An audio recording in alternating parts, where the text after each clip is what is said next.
Boo! It's spooky season, and I've decided to bring about the scariest thing that I can think of. Change! Yes, I am once again redesigning my starter Pokemon, but I promise this is the last time. Kalista has gone through a lot of changes since I introduced it back in May of 2023, and I wanted to make sure that this group of 9 Pokemon accurately represented those changes. But for now, I think I should stop rambling and embrace the change of my new intro. As I said before, I introduced these starters back in May of 2023. Back then, my Fakemon region, the Kalista region, was meant to revolve around different cultures, and the starters reflected that, being based on an axolotl, a cockatiel, and a Japanese macaque.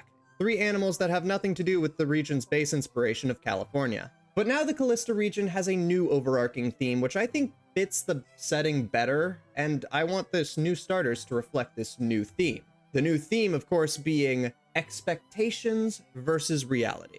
Luckily, I don't have to scrap these designs like I have done a few others, but they still need a few visual and lore updates to better suit the new and improved Kalista region. So I'll start off, as most regions do, with the grass starters.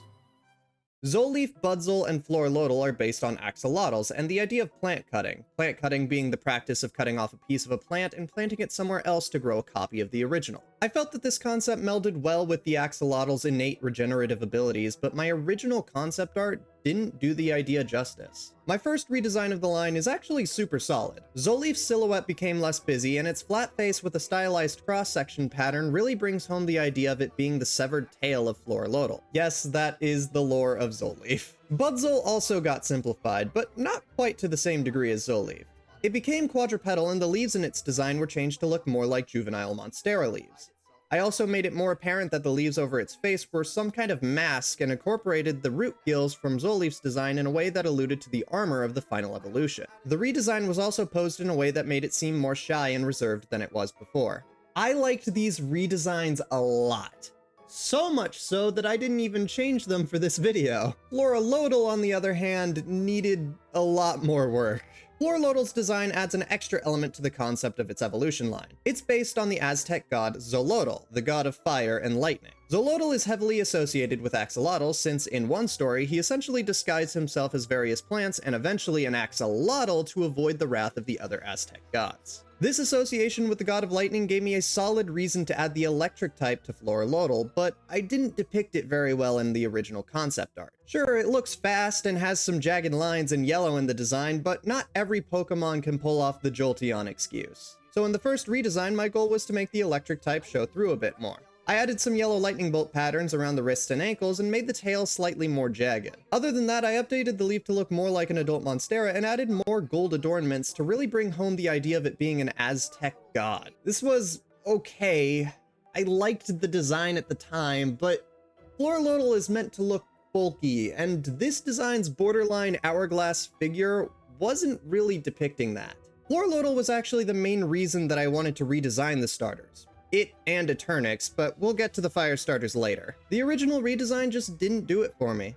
It didn't feel godly and powerful, it barely looked like an electric type, and it was just a little too goofy. Don't get me wrong, I didn't want to get rid of Florlotl's mischievously goofy smile, I just didn't like how awkward its body was. So after so much trial and error, I eventually turned this into this.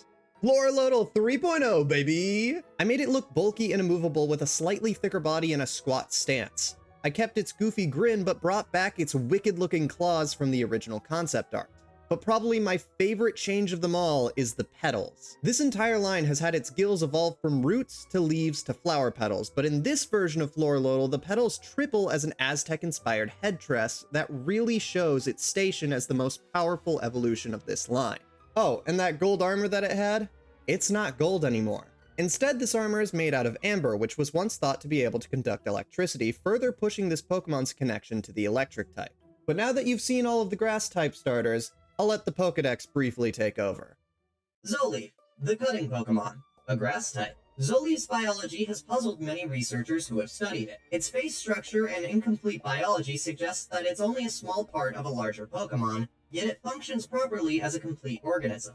Zolleaf makes its home in marshes where it can easily absorb water and nutrients from the ground with its roots. It often rests in the shade, leaving its tail exposed to the sun so it can collect energy.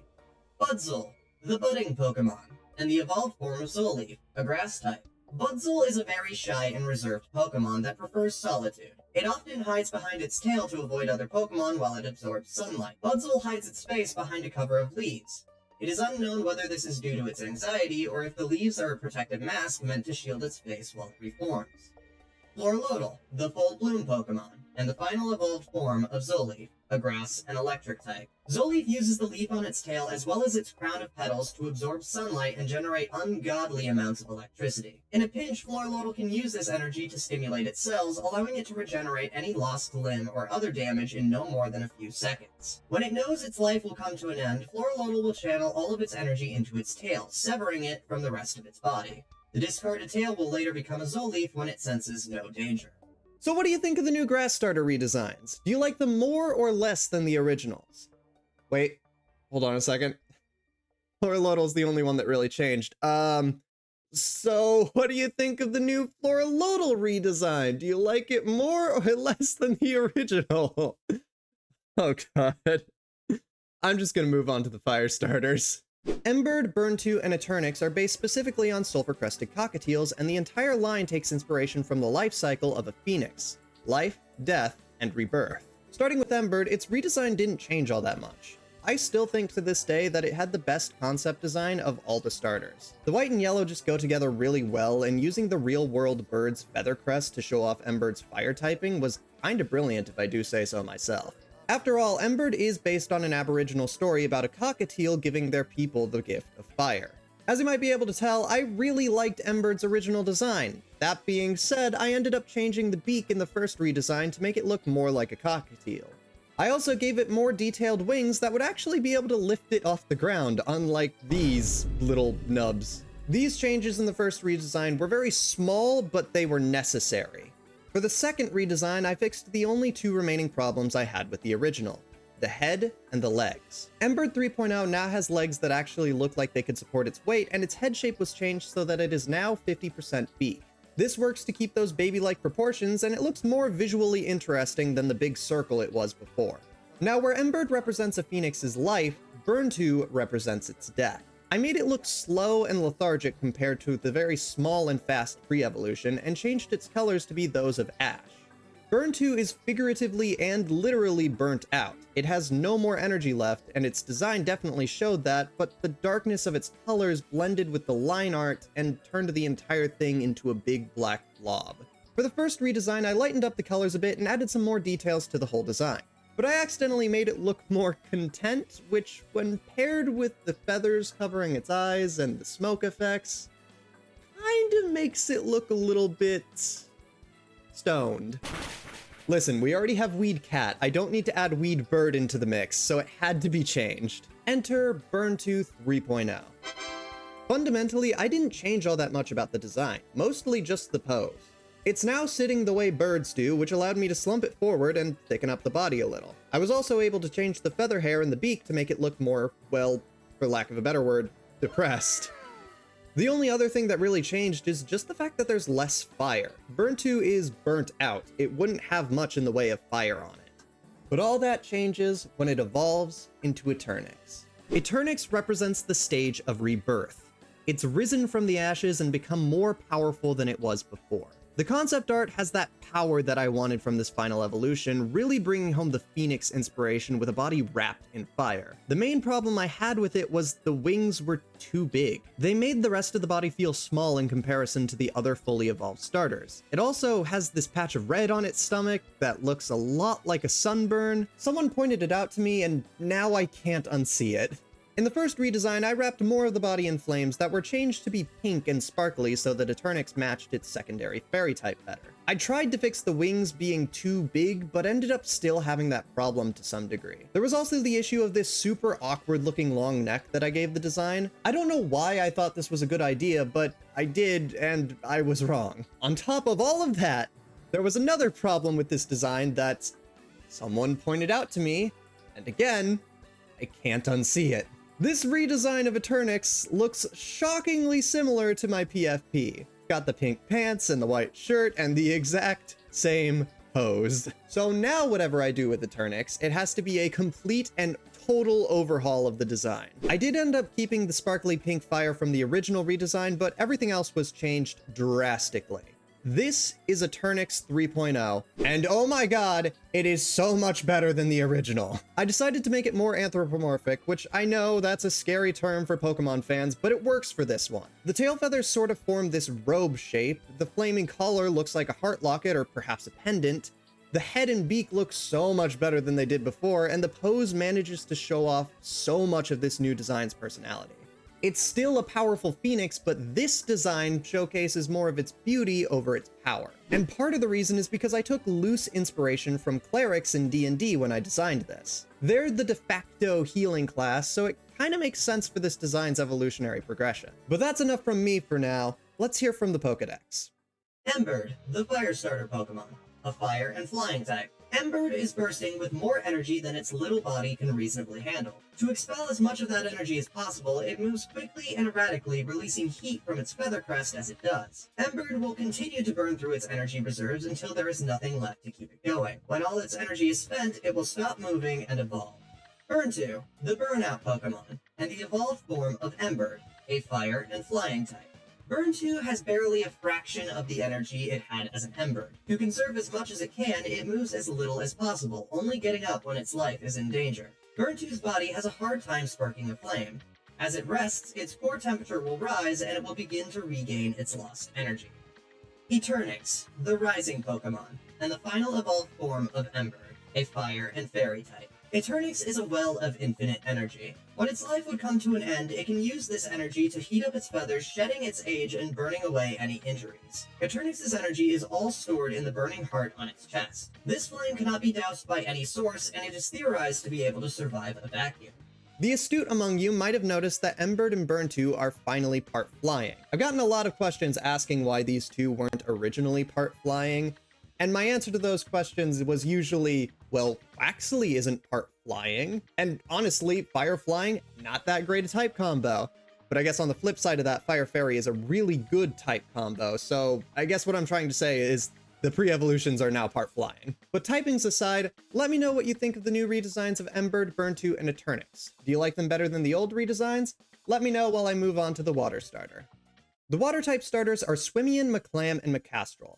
Their evolution line is based on Japanese macaques, and specifically these pictures I found of them just chilling in hot springs. They're also a visual pun on the idea of a sea monkey, but the really interesting part of their design is their connection to Saratahiko Okami. I'm so sorry if I butchered that, I was really trying my best, I swear. Saratahiko Okami is a Japanese god, and all you really need to know about him in the context of these designs is that he was drowned by a clam and now sits on the edge of life and death. Swimian doesn't show its connection to the god quite yet, and its concept art is when I started to get a little lazy with the designs of the starters. It's quite literally just the circle tool 6 times with some red details for contrast. Honestly, all of the water starter concept art is equally as lazy as this one, so I'll just show it to you now and skip it going forward. The first redesign of Swimian was great. I gave the design way more personality and way more shape and movement. I also toned down the red to a nice pink and added a water-esque design to its hands, so the visual pun of it having clammy hands would make more sense when it evolved. This design was almost perfect. I just needed to change one thing. Baby. Yeah, the second redesign of Swimian is exactly the same as the first, it just has more baby-like proportions to make it cuter and less awkward to look at. Maclam, however, actually got a more substantial redesign. I actually liked the original redesign of Maclam. It felt like a really solid middle stage starter, but there were a couple of people that complained about the clam. The original concept for Maclam was that the Kalistan shelter latched onto its hand is extremely heavy. A lot of people didn't get that vibe from this redesign, so I pivoted the lore a little bit. Instead of the shelter being heavy, I leaned fully into the fact that it's draining Maclam's life force, thus weakening its arm a little. I also began to follow the preconceived shelter lore and changed its form when it evolved with Swimian into Maclambre. Yep, I changed the name. The new name now includes the word macabre, which I guess would still technically make this Pokemon's name Maclamb. Either way, the word macabre describes something involving injury or death, which should help foreshadow this Pokemon's eventual ghost typing. As for the actual redesign, Maclambre didn't change all that much. it just got an update to its pose. The Shelder, on the other hand, you see what I did there? The Shelder, on the other hand, got a serious glow up. It now more closely matches the Shelder attached to Slowpoke's evolutions, with these ominous glowing blue eyes that also help foreshadow the final evolution. It also gains this dark, twisted seaweed that it wraps tightly around Maclambre's arm as it slowly corrupts the rest of its body. I like this design a lot. I think it better showcases Maclambre's disdain for the Shelder on its hand, and the Shelder just looks so much better. But trust me, Maclambre and Shelder only get cooler when they evolve into Macastrol. Macastrol gains the tertiary inspiration of martial artist monks. It has achieved inner peace and now uses the soul-sucking nature of the Shelder to project an astral arm that it can fight with. I loved this design so much that I barely changed it in the second redesign. The only thing I really did was fix the design of the Shelder on Macastrol's arm. So without further ado, here is Macastrol 3.0. See, it's like I said, basically no change. The seaweed is now incorporated as these little straps holding the Shelder in place, and the astral energy is so powerful that it's leaking out the little nubs of the Shelder. This was definitely a very small redesign, but it was a much needed one. Just a little bit of extra polish to make everything come together. Now let's see what the Pokédex has to say. Swimian, the sea monkey Pokemon. A water type. Swimian make their homes on warm beaches where they can play in the low tide. When they spend too much time in the heat, their palms will start to sweat, releasing a foul-smelling odor that can attract predators. Swimian are quite social and will spend most of their lives in large groups of up to 50 members. These groups have a hierarchy and are led by the strongest Swimian. Maclambre, the hindered Pokemon, and the evolved form of Swimian, a water type.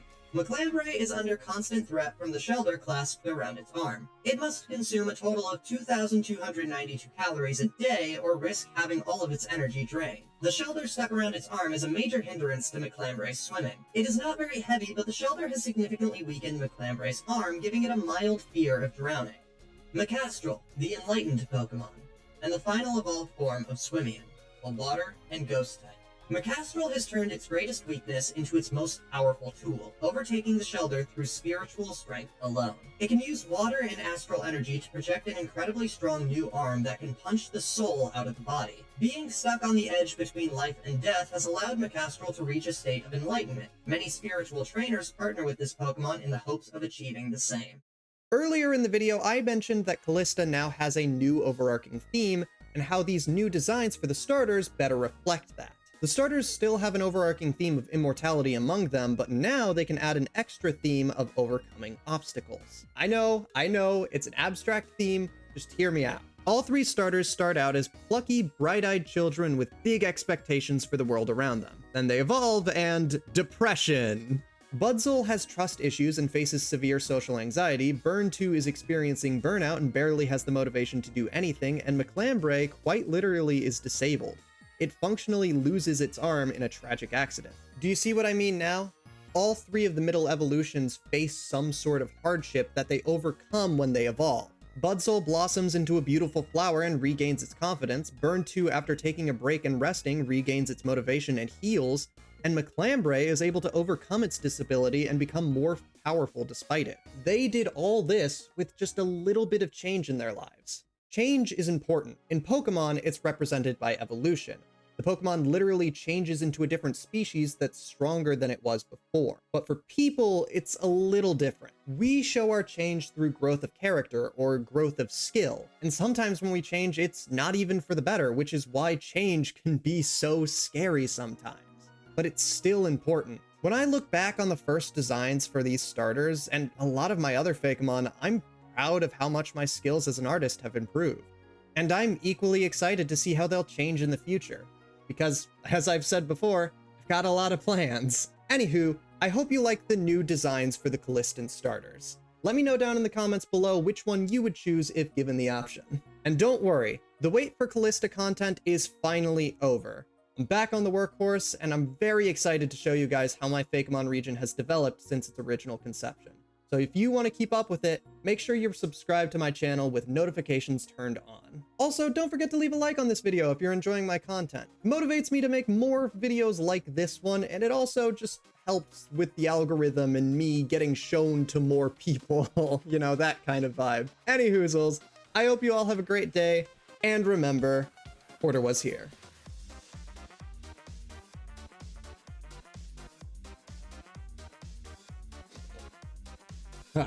definitely so glad that I recorded myself just inhaling all of the mucus in my nose. That's... Am I gonna make that the blooper? Oh god, that's gonna be the blooper.